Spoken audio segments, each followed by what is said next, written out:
يلا بينا نجهز مع بعض. النهارده هاخدكم معايا مشوار مهم قوي لكل بنت. دلوقتي تنزلوا تخمنوا في الكومنتات فين المشوار عشان هقول لكم اخر الفيديو، ولكن هنشوف انتوا خمنتوا صح ولا لا، واللي خمن صح طبعا هيعرف.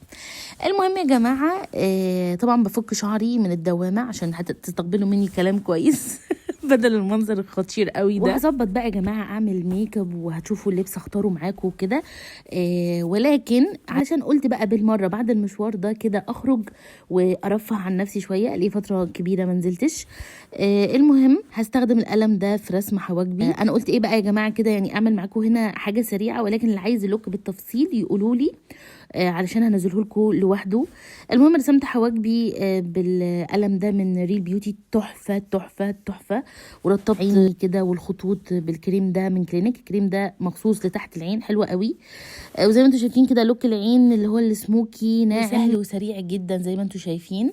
وبوريكم هنا الهايلايت اللي استخدمته من سوما، تحفه. وقررت ان انا هلبس الفستان الاسود البيزك ده، حرفيا حيره كل مره. يعني اخلي القصه كده تمام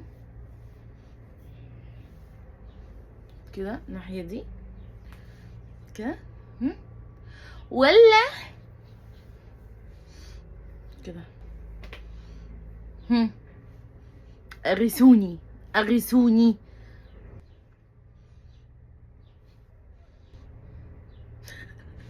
وقررت ان انا هلبس الحلق ده يا جماعه، بحبه جدا جدا، جايبه منه الحجم الاصغر برضو، تحفه.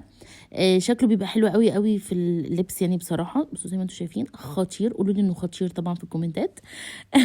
وبعد كده هرش البرفيوم المفضله عندي سي اتش الحمراء دي، وفوالا. ايه رايكم يا جماعه في الطقم؟ قولوا لي ان انتوا حبيتوه بكل تفاصيله، ومالكمش دعوه بالكركبه اللي باينه معايا في المرايه على التسريحه، اوكي؟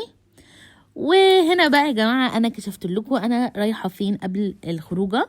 كنت رايحه اعمل ضوافري عند كلارا ايهاب، بجد شغلها حلو قوي.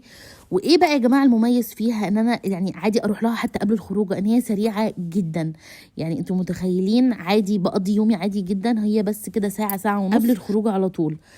شغلها حلو جدا، عملت لي الديزاين اللي انا اخترته. وكان طبعا وقت حلو قوي قوي. وبصراحه دي من المشاوير يا جماعه اللي بالنسبه لي مهمه جدا. شكل ضوافري وايدي بتفرق جدا معايا كده، وبتفرق معايا كمان في التصوير وشغلي. وعايزه اقول لكم ان هي دلوقتي معاها مكان مخصوص، انا كنت بعمل دلوقتي في مكان مؤقت. المكان الجديد مجهز من كل حاجه. عايزه اقول لها برافو جدا، يعني انتي مجتهده وشاطره وشغلك حلو قوي. واعمل لكم الفيديو الجاي وانا عندها في المكان. يا جماعه بجد حلوين قوي، بصوا تحفه، الدرجات خطيره.